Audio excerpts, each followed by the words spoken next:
Salam sejahtera Bapak, Ibu, serta saudara-saudari semua. Untuk memulai renungan tentang firman Tuhan ini, mari kita bersatu di dalam doa. Tuhan Allah Bapa di surga yang memenuhi hati, akal, dan pikiran kami umat manusia, berfirmanlah kepada kami sebab kami bersedia untuk mendengar, dan atas pertolongan Roh Kudus mampukan kami agar boleh melaksanakan firman-Mu itu dalam hidup kami sehari-hari. Hanya dalam nama Tuhan Yesus kami bermohon kepadamu. Amin.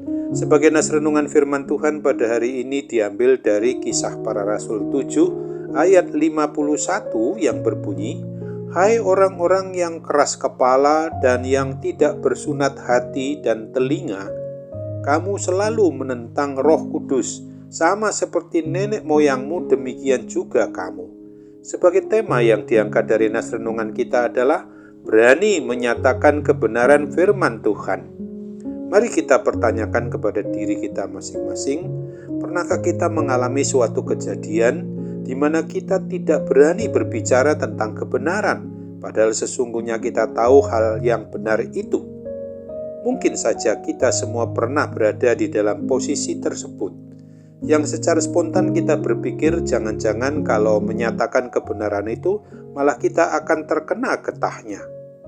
Saat Stefanus, salah seorang dari 7 diaken atau pelayan meja, menghadapi banyak orang yang menentang Tuhan Yesus Kristus, ia punya pilihan untuk tetap bungkam atau bicara tentang suatu kebenaran yang sesuai dengan firman Tuhan Yesus Kristus.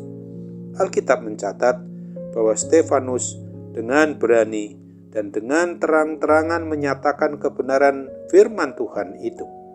Ia menegur orang-orang di hadapannya seperti tertulis di nas renungan kita pada hari ini.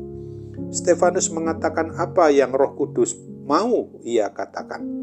Perhatikanlah reaksi dari para hakim pengadilan ketika anggota-anggota Sanhedrin, anggota Mahkamah Agama Yahudi itu mendengar semuanya, sangat tertusuk hati mereka. Maka mereka menyambutnya dengan kertakan gigi.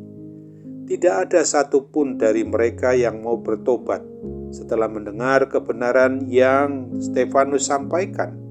Kebenaran yang dinyatakan memang tidak selalu diterima oleh orang banyak. Inilah kenyataan yang ada di dunia ini.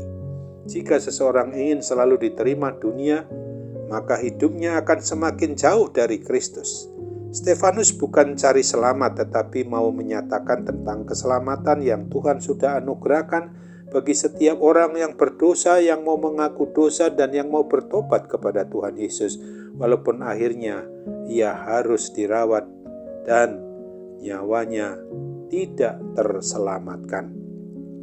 Puncak dari hidupnya selalu dipertahankan untuk tetap berpegang pada iman percayanya kepada Tuhan Yesus hingga sampai pada saat terakhirnya, yaitu hingga ia berakhir dengan terjadinya bahwa dirinya dirajam, dilempari batu sampai ia tewas.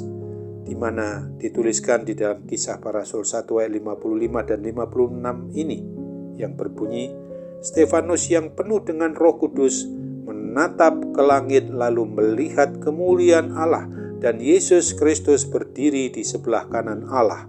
Lalu katanya, "Sungguh aku melihat langit terbuka dan Anak Manusia berdiri di sebelah kanan Allah."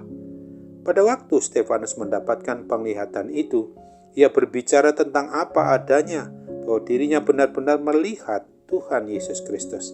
Ia mungkin berpikir, kalau kita melihat dan tidak ngomong, maka tidak akan ada yang tahu. Pada saat-saat Stefanus menceritakan penglihatannya itu, ia sebetulnya sedang menyatakan bahwa Tuhan Yesus adalah Tuhan dan Juru Selamat manusia yang bangkit mengalahkan kuasa kematian untuk membangkitkan kita dari kuasa kematian kekal itu. Tuhan Yesus Kristus adalah Allah dan Dia bertahta di surga. Dia adalah yang awal dan yang akhir, Alfa dan Omega. Kehidupan kita umat beriman percaya kepada Kristus pada zaman atau pada masa sekarang ini mungkin jarang mengalami pertentangan, fitnahan, penolakan, melainkan harus kehilangan hal-hal berharga karena keyakinan iman percaya kita kepada Tuhan Yesus Kristus. Bisa saja ada konsekuensi yang harus kita tanggung, yaitu kehilangan pekerjaan, kehilangan proyek, tender, kehilangan teman-teman, dan lain sebagainya. Oleh karena itu, apabila kita sebagai orang yang sudah mengaku beriman percaya kepada Kristus ini, bisa dan dapat saja kehilangan banyak hal. Akan tetapi haruslah kita ingat bahwa kita secara pasti telah mendapatkan yang paling berharga di dunia ini, yaitu suatu keselamatan kekal yang diberikan, dianugerahkan oleh Tuhan Yesus kepada kita. Mari kita pertanyakan kepada diri kita masing-masing. Apa situasi yang seringkali membuat kita takut untuk menyatakan kebenaran? Mengapa menyatakan kebenaran sangat penting untuk orang yang sudah mengaku beriman percaya kepada Tuhan Yesus Kristus? Oleh sebab itu, ingat akan apa yang dijanjikan oleh Tuhan Yesus Kristus sendiri sebagaimana yang sudah dituliskan pada Wahyu 2 ayat 10 ayat 10 ini. Jangan takut terhadap apa yang harus engkau derita. Sesungguhnya iblis akan melemparkan beberapa orang dari antaramu ke dalam penjara supaya kamu dicobai dan kamu akan beroleh kesusahan selama 10 hari. Hendaklah engkau setia sampai mati, dan aku akan mengaruniakan kepadamu mahkota kehidupan. Amin.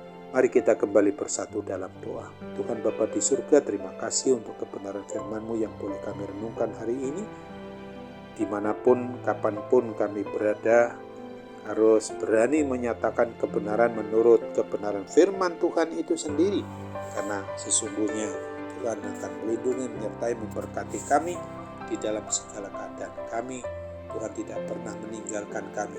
Oleh sebab itu Bapa, kami bersyukur, berterima kasih punya Tuhan yang maha baik, yang senantiasa melindungi, menyertai kami, termasuk yang mampu dan bisa menyembuhkan kami dari segala kuasa sakit penyakit apapun dengan mujizat-Mu yang masih terjadi dan berlaku untuk kami.